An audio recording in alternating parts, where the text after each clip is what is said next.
Welcome student, I wish you will be fine.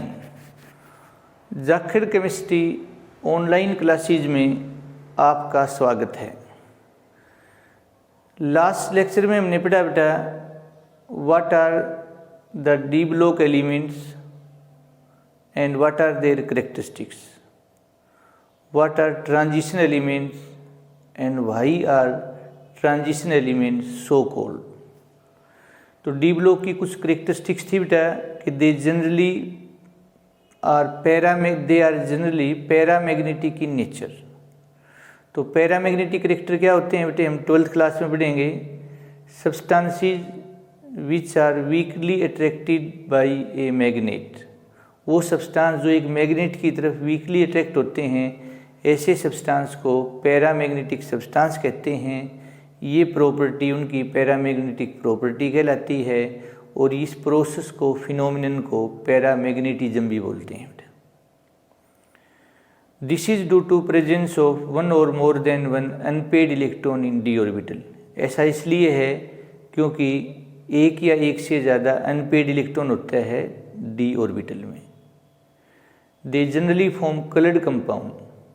Colour का mechanism क्या है बेटा, ग्राउंड स्टेट से इलेक्ट्रॉन एक्साइटेड स्टेट में जाएगा, एनर्जी अब्जॉर्ब करेगा, वापस जब एक्साइटेड स्टेट से ग्राउंड स्टेट में आता है तो जो एनर्जी अब्जॉर्ब की है उसी को रिलीज करेगा कलर की फॉर्म में। तो कलर्ड कंपाउंड क्यों बनाते हैं? This is due to presence of one और more than one unpaired electron in D orbital which results in D transition by absorbing energy from visible region and radiates या emits complementary colour. फिर alloy बनाते हैं बेटे। Alloy क्यों बनाते हैं आगे 12th क्लास में पढ़ेंगे। Because size of transition elements और D block elements is nearly same, so they can exchange their atoms in their lattice sides and thus they form alloys. जो एलॉयज बनाते हैं वहाँ साइज का डिफरेंस 15% से कम होता है बेटा। ये करेक्टरिस्टिक्स है एलॉय की बेटा। इसी तरह से ये बहुत ही अच्छे कैटलिस्ट हैं बेटा, क्योंकि कॉम्प्लेक्स बनाते हैं, अनपेड इलेक्ट्रॉन रखते हैं, वैकेंट डी ऑर्बिटल रखते हैं। इस वजह से ट्रांजिशन एलिमेंट या डी ब्लॉक एलिमेंट बहुत ही अच्छे कैटलिस्ट हैं बेटा। फिर बेटे ट्रांजिशन एलिमेंट और D block elements form interstitial compound. तो इंटरस्टिशियल कंपाउंड्स बनाते हैं, किस तरह से बनाते हैं ये हम आगे 12th क्लास में पढ़ेंगे बेटा। Because size of voids of transition element या D block element is nearly same as that of size of carbon, nitrogen, oxygen, fluorine, hydrogen etcetera, and these elements and can fit in these voids and thus form compounds which are known as interstitial compound।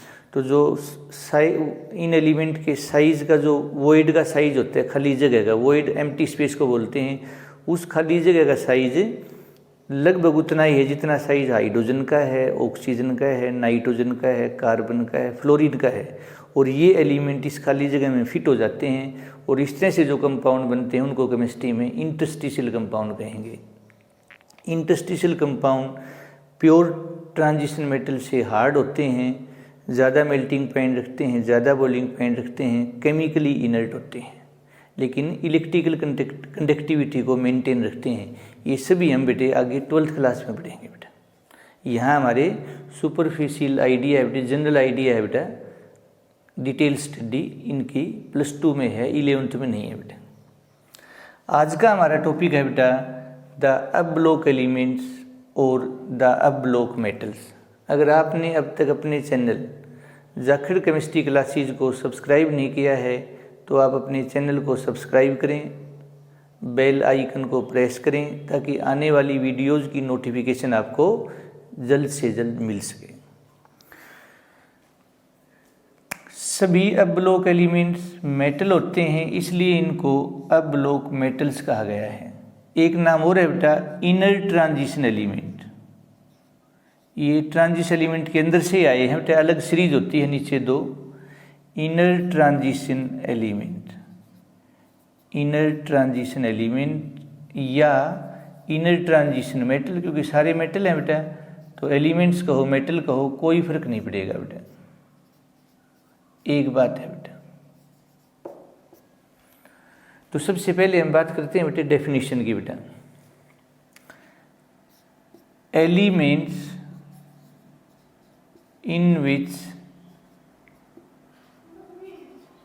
Last electron, elements in which last electron enters माने जाता है, प्रवेश करता है, any one of 7 up orbital. अब up orbital का तो कोई ज़्यादा जिक्र है नहीं बेटे, कौन कौन से होते हैं वो, अप क्यूब एक्स वाई जेड पता नहीं कौन कौन से हैं, याद नहीं रखने बेटा। Any one of 7 up orbitals of their antepenultimate. Antepenultimate का मतलब होता है बेटा थर्ड लास्ट बेटा। और बेटा थर्ड लास्ट लिखो बेटा या एंटी पेनुल्टीमेट लिखो, कोई फर्क नहीं पड़ता, लेकिन आपको पता होना चाहिए एंटी पेनुल्टीमेट का मीनिंग क्या है। Shell are cold.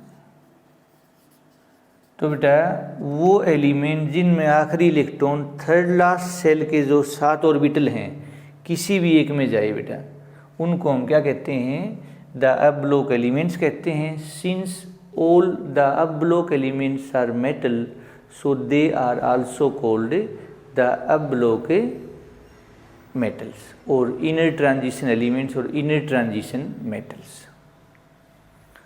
फिर बात आती है बेटा जनरल इलेक्ट्रॉनिक कन्फिगुरेशन की बेटा। तो they have general outer electronic configuration of the type of n-2 बेटा, क्योंकि लास्ट सेल के से 2 कम बेटा। F1 to 14 है बेटा, F में 1 to 14 आएंगे। n-1d यहाँ 0 से 1 बेटा और ns2। अगर आप ये लिखते हो बेटा तो आपने एक एक्सेप्शन लिखना पड़ेगा बेटे, एक्सेप्ट थ्योरियम। थ्योरियम है TH से लिखते हैं जिसका एटॉमिक नंबर 90 है बेटा, उसका क्या होगा बेटा, थ्योरियम जिसका एटॉमिक नंबर 90 है बेटा वो होगा रेडॉन, तो 86 हो गए बेटा, 86 लिख देते हैं कोई बात नहीं बेटा। तो 5F बेटा, 6D बेटा और 7S बेटा। इसमें तो क्या होंगे बेटा 0, इसमें कितने होंगे 2 बेटे और इसमें कितने होंगे 2। तो है तो ये ब्लॉक एलिमेंट बेटा, लेकिन इलेक्ट्रॉन है वो F ऑर्बिटल में नहीं जाता बेटा, कोई बात नहीं बेटा, एक्सेप्शन है बेटे, हमें ध्यान रखना पड़ेगा बेटा, ठीक है। तो यदि बेटे कभी देखना बेटे आगे कभी बुक में ऐसा लिखा आ सकता है बेटा, बिल्कुल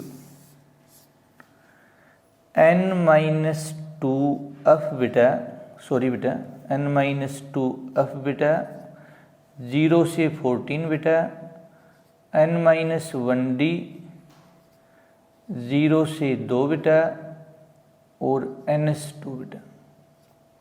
तो कभी अगर ये लिखा आ गया बेटा तो इसमें कोई एक्सेप्शन नहीं लिखना बेटा। मतलब देखो जब मैं बच्चों को बेटे 2000 में मैंने पढ़ाना शुरू किया था तो कैटलिस्ट की डेफिनेशन उस समय होती थी जो वो सब्सटेंस जो रिएक्शन के रेट को अल्टर करते हो, चेंज करते हो।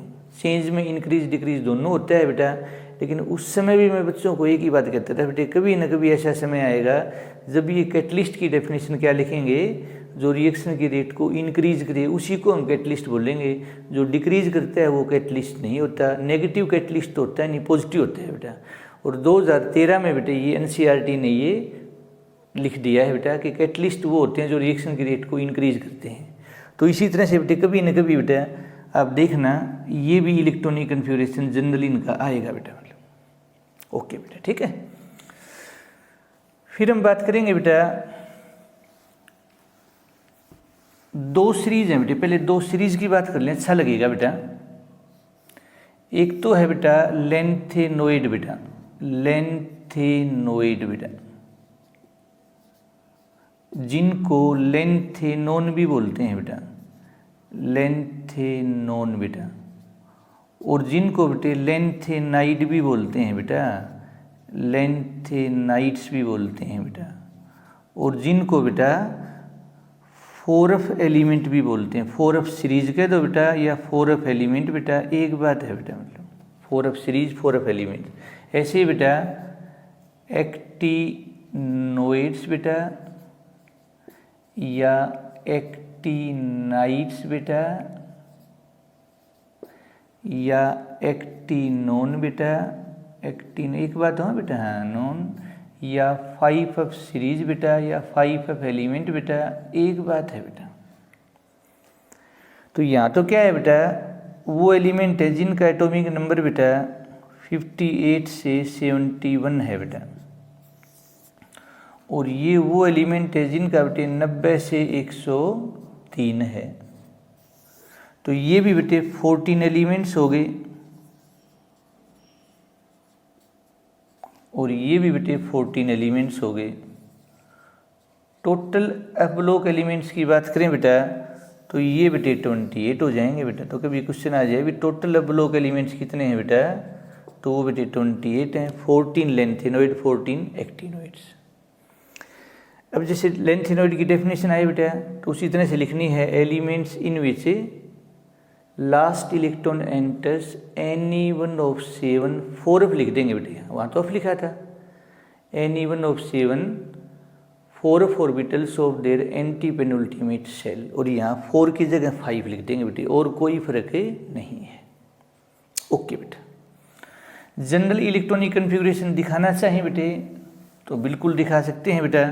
तो इनका तो हो जाएगा 4f बेटे 1 to 14 बेटे, 5d 0 से 1 बेटा, और 6s बेटा 0 से 2 बेटा। इसमें कोई एक्सेप्शन नहीं बेटे। यहाँ 5f 1 to 14 बेटा, 6d बेटा 0 से 1 बेटे, और 7s बेटे 2 एक्सेप्ट थोरियम। तो इसमें हमने एक्सेप्ट थोरियम लिखना पड़ेगा TH बेटा, जिसका एटॉमिक नंबर 90 होता है बेटा। थोरियम THORIUM है तो एब्लोक एलिमेंट, लेकिन f ऑर्बिटल में इलेक्ट्रॉन नहीं जाता। उसके बाद बेटा यहाँ बेटे एक प्रोमीथियम ऐसा है जो रेडियो एक्टिव है बेटे, प्रोमीथियम जिसका Z है बेटा 61। बाकी सारे नॉन रेडियो एक्टिव होते हैं, ये सारे रेडियो एक्टिव एलिमेंट हैं। And these and most of actinoids elements are prepared in nanogram और लेस अमाउंट। ज़्यादातर जो एक्टिनोइड हैं वो नैनोग्राम में मिलते हैं या उससे भी कम अमाउंट में मिलते हैं, इसलिए इनकी स्टडी है वो फुल्ली नहीं है बेटा। अच्छी तरह से हम इनकी स्टडी नहीं कर सकते, इनकी प्रॉपर्टी कॉम्प्लिकेटेड है रेडियो एक्टिव नेचर के कारण बेटे, इनके बारे में हमें ज़्यादा जानकारी नहीं है बेटा। इस तरह से बेटा जैसे आपको एक समझाने के लिए बताएं बेटा, जो रेडियो एक्टिव एलिमेंट होते हैं वो एक प्रकार से एलियन होते हैं, जादू होते हैं, उनके बारे में हमें ज़्यादा जानकारी नहीं है। जैसे अपन समझाने के लिए उत्तर कोरिया एक देश है बेटा, वहाँ मीडिया पर इतना प्रतिबंध है कि वहाँ क्या हो रहा है वो चीज़ बाहर नहीं आती, तो उनके बारे में हमें कोई ज़्यादा जानकारी है नहीं, किसी को ही नहीं है बेटा समझाने के लिए। इसी तरह से रेडियो एक्टिव एलिमेंट हैं जिनके बारे में हमें ज़्यादा जानकारी नहीं है, इसलिए इनकी स्टडी क्या होगी बेटे, प्रॉपर्टी क्या होगी है कॉम्प्लिकेटेड बेटे, सिंपल नहीं है, कॉम्प्लेक्स है बेटा। ओके बेटा। ये तो बेटे ऑक्सीडेशन स्टेट क्या दिखाएंगे +3 +4, और इनकी बेटा वेरिएबल ज़्यादा दिखाते हैं +3 +4 +5 +6 +7। ये greater amount of oxidation state दिखाते हैं बेटा एक्टिनोइड। एक्टिनोइड ज़्यादा रिएक्टिव हैं, लेंथेनोइड कम रिएक्टिव हैं बेटा। एक्टिनोइड लेस स्टेबल हैं, लेंथेनोइड मोर स्टेबल हैं। लेंथेनोइड की मैग्नेटिक प्रॉपर्टी वेल एक्सप्लेन है, इनकी कॉम्प्लिकेटेड है, वेल एक्सप्लेन नहीं है। ये जनरल प्रॉपर्टी भी लेंथेनोइड की वेल एक्सप्लेन है, इनकी एक्सप्लेन नहीं है, कॉम्प्लिकेटेड है बेटा। केमिस्ट्री इनकी सिंपल है, स्मूथ है, इनकी कॉम्प्लिकेटेड है, सिंपल स्मूथ है नहीं है। So these are some differences between lanthanoid and actinoid. और क्योंकि बेटे सारे मेटल हैं तो जो मेटल की प्रॉपर्टी होती है वह गुड कंडक्टर हैं, ये सारी चीज़ें आ जाएंगी बेटा। जनरली हार्ड होते हैं, हाई मेल्टिंग पॉइंट है, हाई बॉइलिंग पॉइंट है, सारे सॉलिड हैं बेटा, कोई भी लिक्विड गैस से नहीं होता। तो सारे एस ब्लॉक एलिमेंट सॉलिड, सभी डी ब्लॉक एलिमेंट सॉलिड, सभी अब block element solid. P block एक ऐसा है जिसमें सॉलिड भी हैं, लिक्विड भी हैं, गैस भी हैं, मेटल भी है, नॉन मेटल भी है, मेटलोइड भी हैं।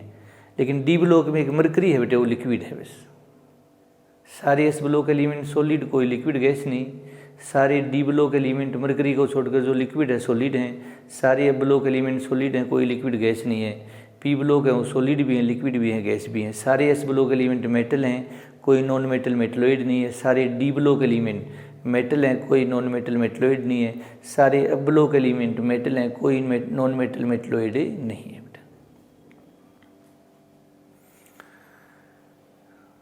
और सारी बात वही बेटा, जनरली हाई डेंसिटी होती है, जनरली हाई मेल्टिंग पॉइंट है, लगभग प्रोटीन की एक दूसरे से भी मिलती हैं बेटा, इनमें ज़्यादा डिफरेंस नहीं है बेटा। तो उम्मीद है बेटा आप बच्चों को आज का लेक्चर समझ आया होगा।